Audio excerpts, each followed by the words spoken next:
Hey, what's going on, everybody? This is John J. Gaming on the mic here, coming at you with a brand new episode of the Big Earl Football Podcast here on NCAA 14, featuring that college football revamp, of course. And we just completed our non-conference schedule. We're now sitting here, we're chilling at 2-1, going into conference play. It's our best record that we've had going into, the conference portion of our season. And it's going to be a good one. We're going to check out some high school highlights, check out the rest of our recruiting board for any other updates that we have on the recruiting front. Then take a look at the top 25 rankings, how the conference did in, non-conference play for the most part, as well as take a look at our next opponent, the Wittenberg Tigers. So, it's going to be a good one, man. Make sure you smash that like button. Hit subscribe if you do happen to be brand new to the channel. And let's go ahead and take a look at some high school highlights that just came into the office. One of our quarterbacks that we're looking at. So let's take a look at a quarterback that's been quite a pleasant surprise in the recruiting process. Ryan Bailey, who came in as a 2-star quarterback, a pocket passer. He's not very quick, but has very good, intangibles and has pretty solid attributes when it comes to throwing the football. He has 80 throw power as well as 75 throw accuracy. Not a guy that, can't really run the football with, and he does have durability concerns, but that being said, he could be a good quarterback for us. So since the last time that we did have our last recruiting update, we did actually go ahead and sign a couple of players onto the squad. They're not flashy players by any sense of the imagination, but they do fill some needs for us moving forward. Andy Miller, who was the 25th ranked punter, a 1-star guy that did sign with the program. He'll be coming in as 68 overall and will be our starting punter next season. He did decide to sign over Franklin and Rose Holman, who offered scholarships. So to be able to get, a decent punter to come in next season, that'll be really nice for us moving forward.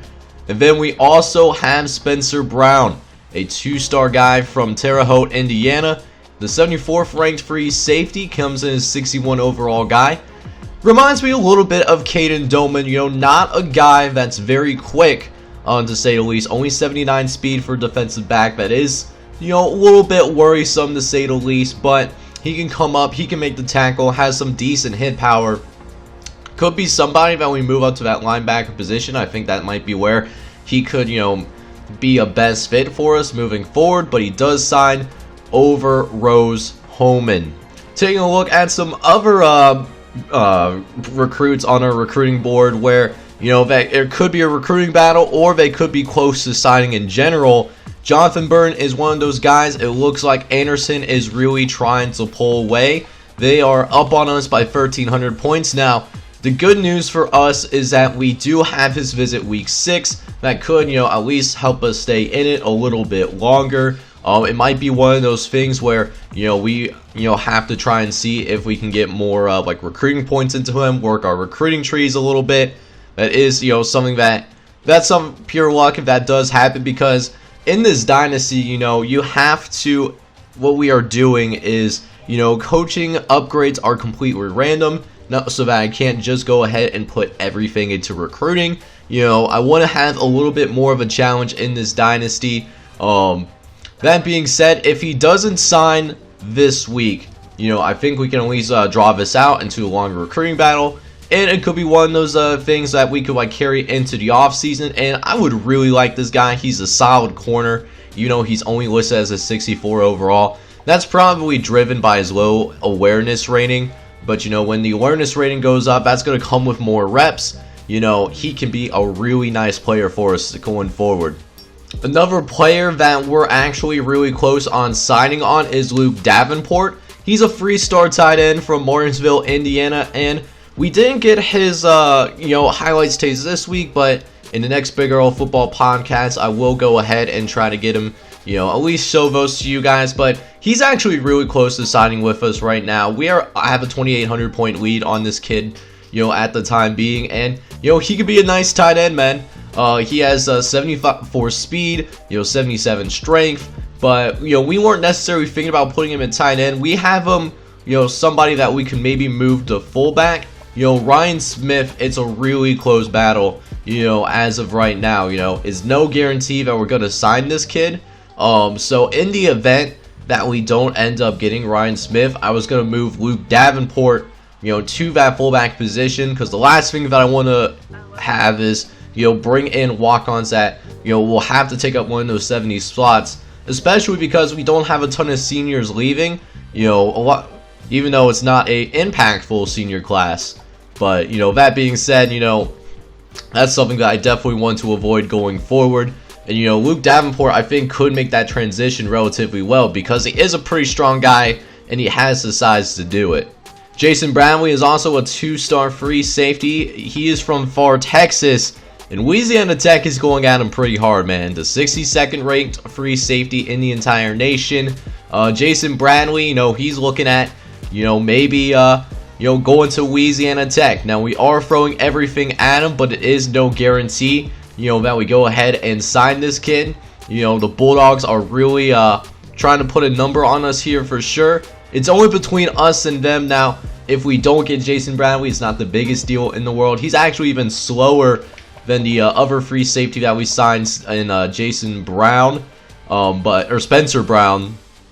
Only a 76 speed guy, but he could be a nice depth piece for us. My ideal situation is if we do bring him in, we can go ahead and make sure he's a red shirt. Let him develop, build his skill sets up a little bit, well, this class is not going to have, impactful starters, at least not yet, but I see some developmental pieces in this recruiting class just generally, and Jason Bradley can be one of those guys that could be a decent backup. Ryan Smith, his highlights we actually took a look at in the last Big Earl Football podcast, and since then, his recruiting has heated up significantly. It is a three-way battle between us, Mid-Tennessee State, and the Temple Owls, and he may be considered a bust, but man, he would be a good fit for us for sure. He already has all his visits scheduled. Not everyone offered a scholarship. Temple actually didn't offer a scholarship, but they're certainly interested in Ryan Smith's services. Rose Holman also offered, but they are actually, seem to be out of the race for the time being. We'll see what ends up happening there, but right now it does seem like we have the lead, and we also have him visiting us next week, so that's a really big deal for us going forward. He can definitely be one of those guys that could sign after next week, if we do go ahead and put up a good performance. Now, ideally, this is what we'll need to do. We are playing against a higher ranked team in the Wittenberg Tigers because, not gonna lie, we are a little disrespected, but we had a pretty tough non-conference slate, man, and we still managed to find a way to go ahead and go 2-1, where we easily could have been 3-0 as well if we scored a little bit more on offense. Holding Michigan to 12 points, that's a huge accomplishment. Notre Dame beat them, but they gave up 30 points to those guys at the same time. So if we can win that game, I think Ryan Smith could end up signing with us at the end of the day. Cornell Grant is a 2-star wideout from Harper Woods, Michigan, and again, it seems another depth piece that we can go for, but he's really close to signing. Only the next closest team is Defiance. He's already taken his visit, but he's 90% locked as of right now, and I would not be shocked if after this week he actually does go ahead and sign with the squad. Again, another depth piece to replace Henry B. York and St. Wilhelm, two seniors that are currently on the roster. Probably won't be able to redshirt him because we will be a little thin at wide receiver unless we get some more wideouts, later on in the recruiting down the line. But, Cornell Grant, probably won't see the field much his freshman season, but, he has some solid skill sets, a little bit of like an all-around person. Can't break tackles, that's the only thing he can't really do, but, he can do a lot of other stuff. More of like a great Walmart brand Jakeem Smith is who or Jakeem Short is who I think of when I look at this kid. And the last recruiting update that I want to go ahead and talk about is Ronaldo Booker, and he's super close with signing with us. You see the bar, he is literally 98% locked. So next week, it should be a done deal. He's going to be an Earlham Quaker, and he can step in as a backup right away. He'll step in behind Jacoby Black, at that center position. Probably won't be able to redshirt him either. He'll get a decent amount of playing time. And, it's always nice. You can never have too many offensive linemen, I don't think. Especially, a group of guys that could potentially become solid offensive linemen here at the same time. He's not very fast, but he has very fundamentally sound blocking abilities. At least 70 blocking in both passing, rushing, and impact blocks. That's something that I certainly like to see. Up next, we will go ahead now and take a look at the top 25 that is currently transpiring here in front of us. And we do have a new #1 team. It seems like it does look like the Notre Dame Fighting Irish are sitting at #1. Tennessee was ranked #1 in the country, but they actually lost at home to the Florida Gators, 35-42, and they actually fall down quite a bit. They go all the way down to number 11. I guess it's because Florida wasn't ranked in the top 25. That probably explains the big dip. But they are in the top 25 for the first time this season. They're now sitting at number 19 in the nation. As for the top of the polls, Notre Dame, they played some teams, man. They played up against, at least teams with winning records. Most notably Michigan, who was ranked number 2 when we faced them. We lost 9-12 to them. Notre Dame beat them 31-30. At home, of course, we went on the road, but that's besides the point. They also beat Georgia Tech, not by much, and then took care of business against San Jose State and Hawaii. And now they essentially go into some portion of their ACC game. They play against free ACC opponents before finishing out the rest of their schedule with all the rivals that Notre Dame has, as a ACC-wide squad, even though they are listed as a independent team. Ohio State, Oklahoma, and Clemson are also listed as teams that are receiving first place votes. It seems like the most dangerous as of right now of those squads. I'm looking at the Oklahoma Sooners. They destroyed Capital 49-10 and then beat Ole Miss 38-20. We beat them too.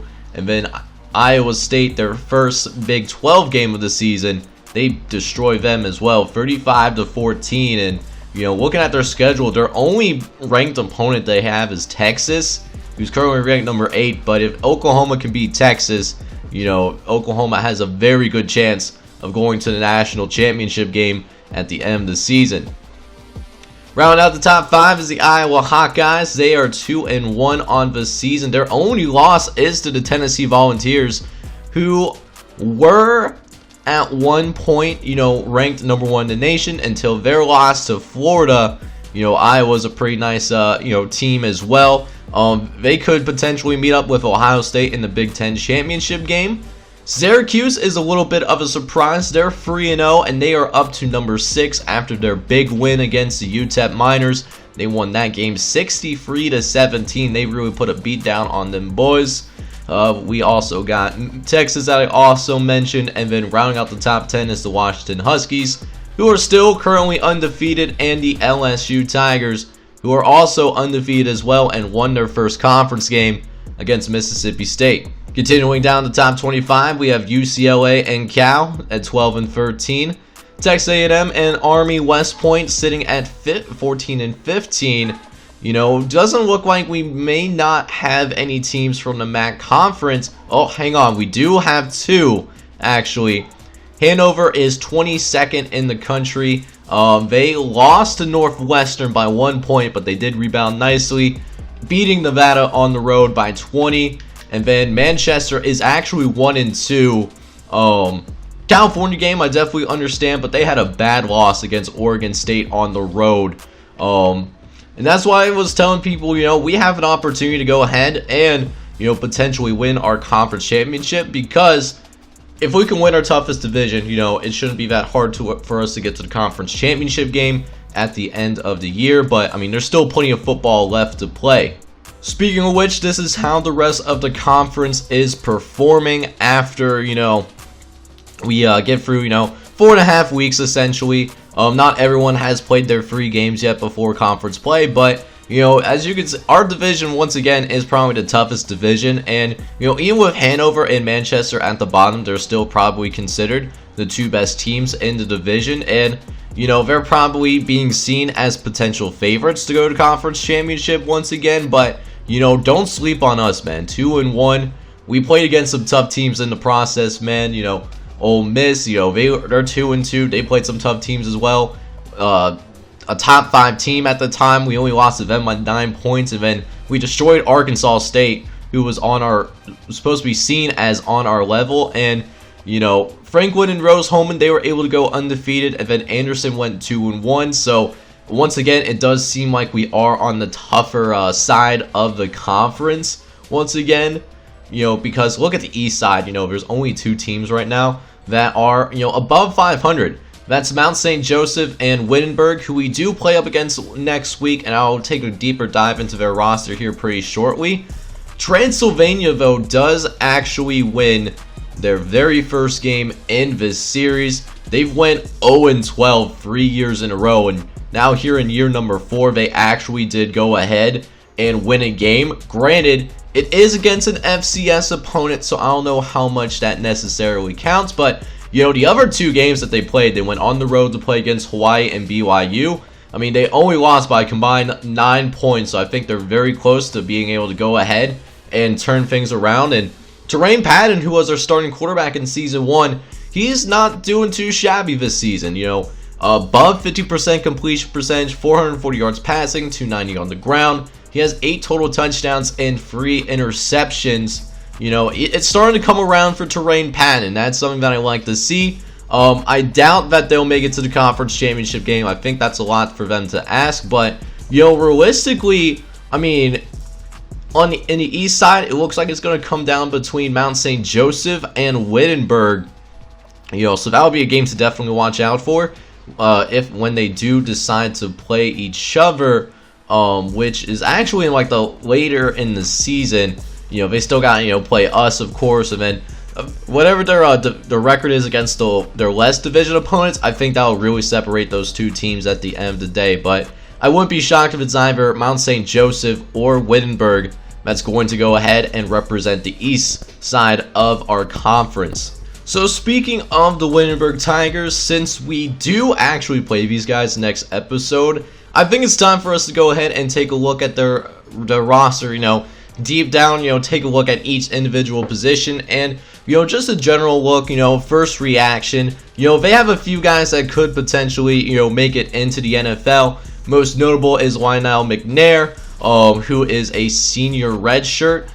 He's never really a guy that is a big receiving threat, has never had more than 20 receptions going into this season, but he could break that trend this year because he already has 9 catches for 129 yards. Has not found the end zone yet, but he's considered more of a blocking tight end, not a flashy blocker to say the least, but got some good traits, man. 76 speed, 78 acceleration, has 80 catching, but very good, both run and pass blocking. They're going to try to maybe run the football, with a tight end, of his stature too. 6'5", 261 pounds. He definitely has the size, to be an NFL caliber tight end. Whether that's maybe as a day 3 pick necessarily.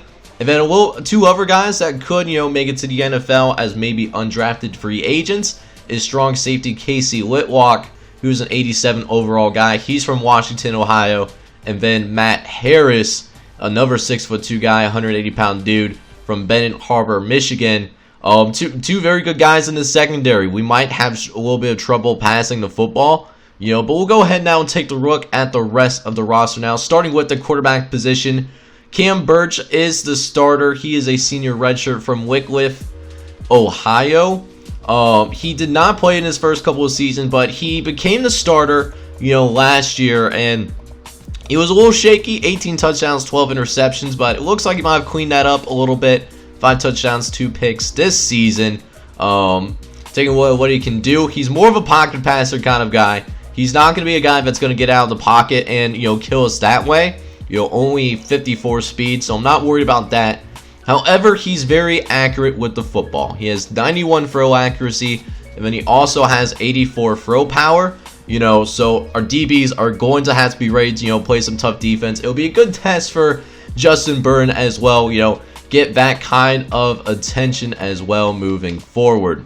At halfback, they got a pretty solid guy from Morgantown, West Virginia, David Summers. He's a senior redshirt. He's got really good speed, 91 speed, 93 acceleration, 89 agility. Has a very good job of breaking some tackles, very elusive. I would not be shocked if they go a little bit run heavy, given, the makeup of the team from what I can see. Has a very strong spin and juke move as well, so that's something we really have to be careful about going forward. And, David Summers is a guy that's played 4 seasons since he's been redshirt, but has only cracked 1,000 yards once. That was in 2029. Last year, he had a little bit of a down year because of injuries, but he's back now. And he's having the most average yards per game, in his entire career. Over 100 yards per, 57 carries, 317 yards. Has 3 touchdowns as well. I'm not sure if that's going to beat the 19 touchdowns that he had, in his sophomore campaign. But he doesn't have any catches yet. He hasn't been able to do that, but he does have the ability to catch the football. I won't be shocked if they go to him, once or twice here. To start the game, get the guys loosened up. At fullback is a senior in Randall Sharp. He is a 77 overall, and he is from Salem, Ohio. At the wide receiver position, it seems like they're relatively young, with their wide receiver core. They only have one person that's considered an upperclassman in Vice Graham, and he's a 77 overall, but he has some major speed to burn. A lot of these guys, 4 of their top 5 guys, 5 of their top 6, I guess, have major speed. Ronaldo Poland, who's their best receiver from Watsonville, California, he has 91 speed. Vice Graham has 95 speed, and he's not even the fastest. Tyrone Shaw is their fastest guy. He's a 96 speed and is considered a possession receiver. I'm shocked that he's only a 73 overall. I don't know what's going on there.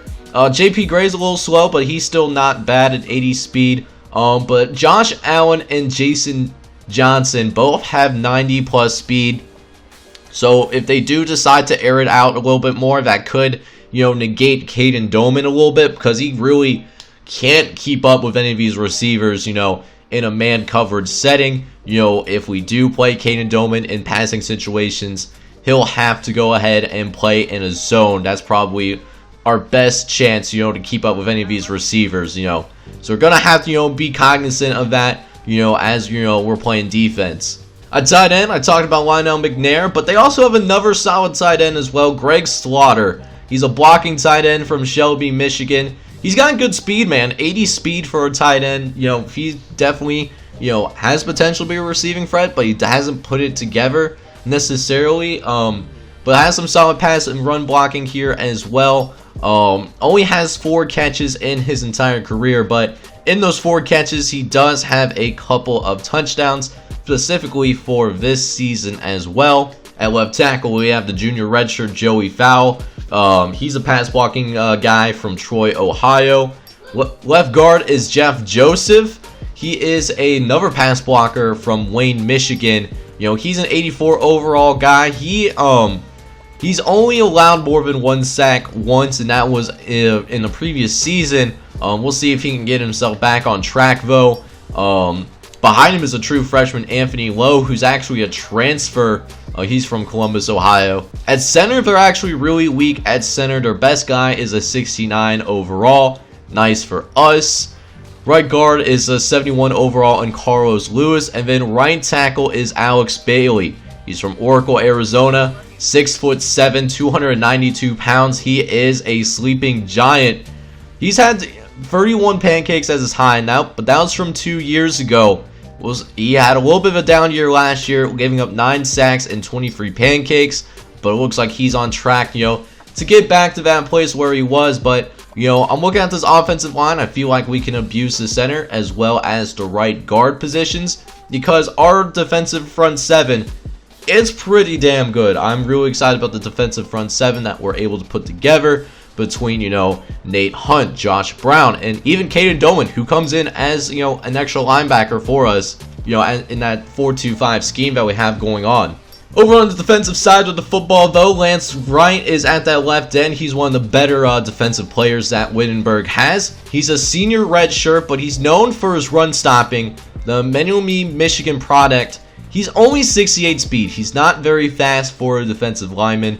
And it can tell in his stats, man. He, last season, only had 1.5 sacks. You know, this is not a guy that, you know, is known for tackling the quarterback. And frankly, hasn't really lived up to the expectations, you know, of, you know, living up to his overall, to say the least. You know, only 7 tackles last season. 6 of them were assisted. He did have 5 TFLs and a couple of pass deflections, but not really is a big impact guy. It seems like, but, you know, he can do some damage. It seems like it's more of a guy that, you know, hasn't really been able to put things together on the field, it seems like. Over at the right end, they do have another really solid defensive lineman in Travis Mccarty.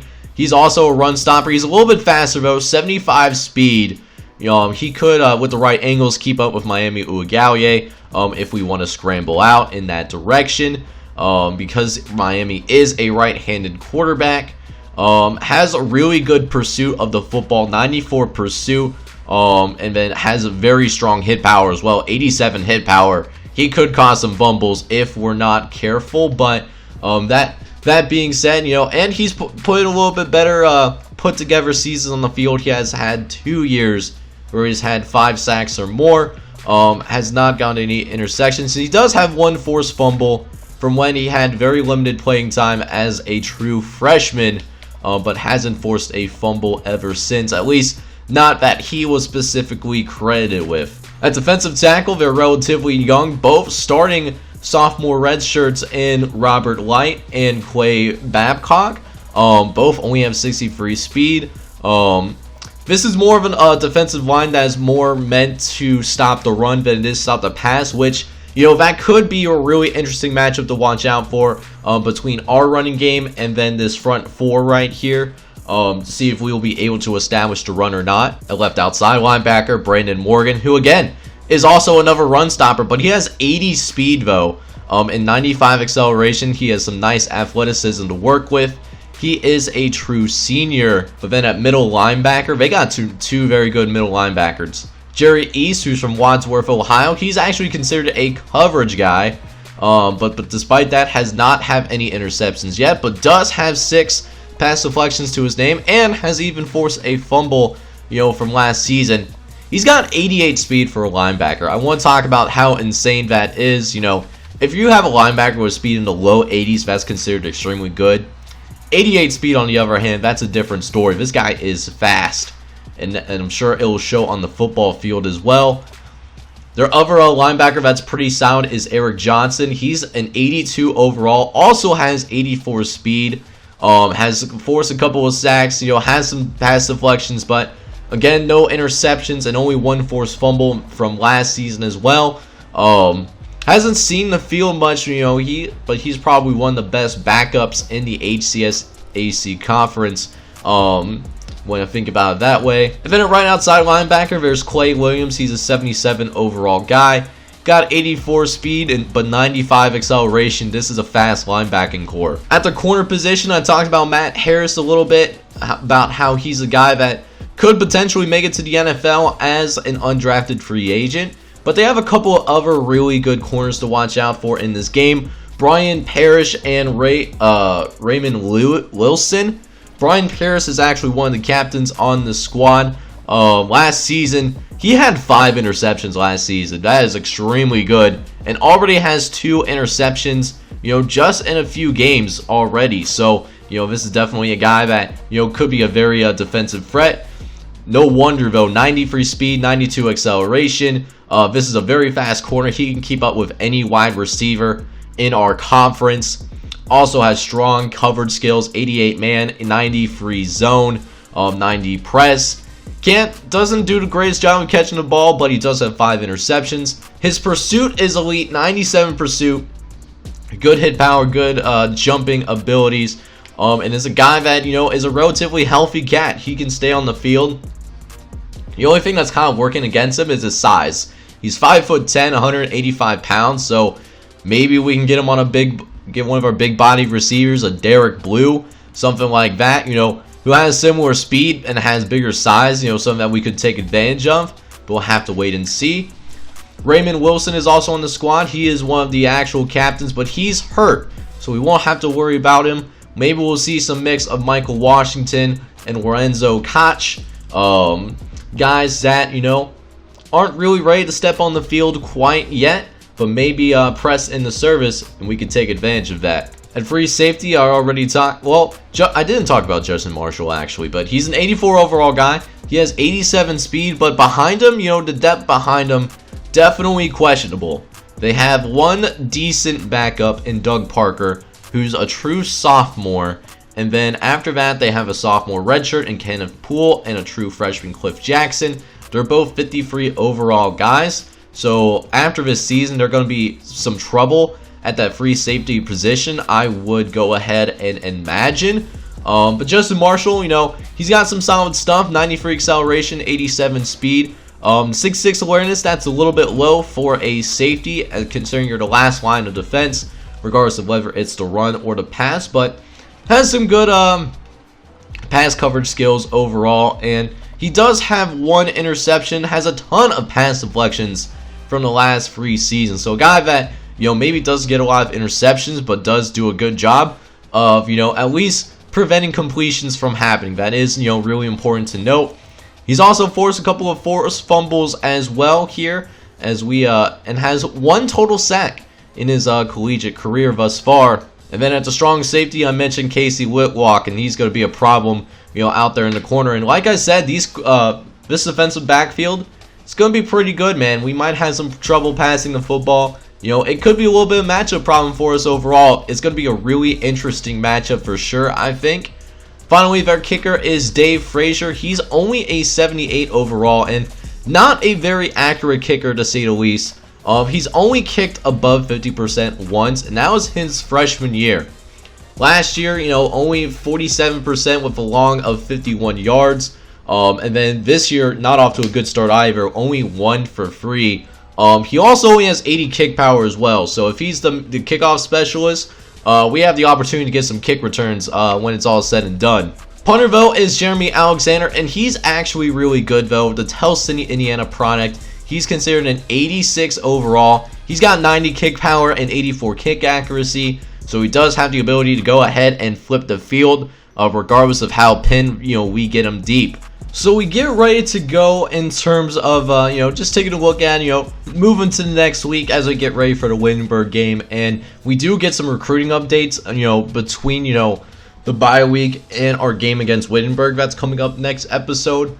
Ronaldo Booker and Cornell Grant have both decided to sign with our squad, so we now have 4 total recruits so far this season, but we will lose out on Jordan Burden, the 64 overall corner, who is going to end up signing with the Anderson Ravens. So next episode, what we are going to go ahead and do is play against the Wittenberg Tigers. They're 2-1, but they have not played any conference games just yet. We're also 2-1, so it'll be interesting to see if we can continue our best start in school history, or at least so far in this series. Let's see if we can go 3-1 after next episode, and it really should be a good one. So if you're excited for it, I need you guys to definitely do me a favor. Smash that like button for me, and if you're brand new to the channel, by the way, and you know you made it to the end of this video, I encourage you to hit that subscribe button, man. You know, helps grow the community. You know, get this out to more people. You know how that YouTube algorithm be if you're also a content creator watching this video, man. So I'm excited for it, man. But in the meantime, I'm going to sign off. I hope you're all out there having a wonderful day. Take care, everybody.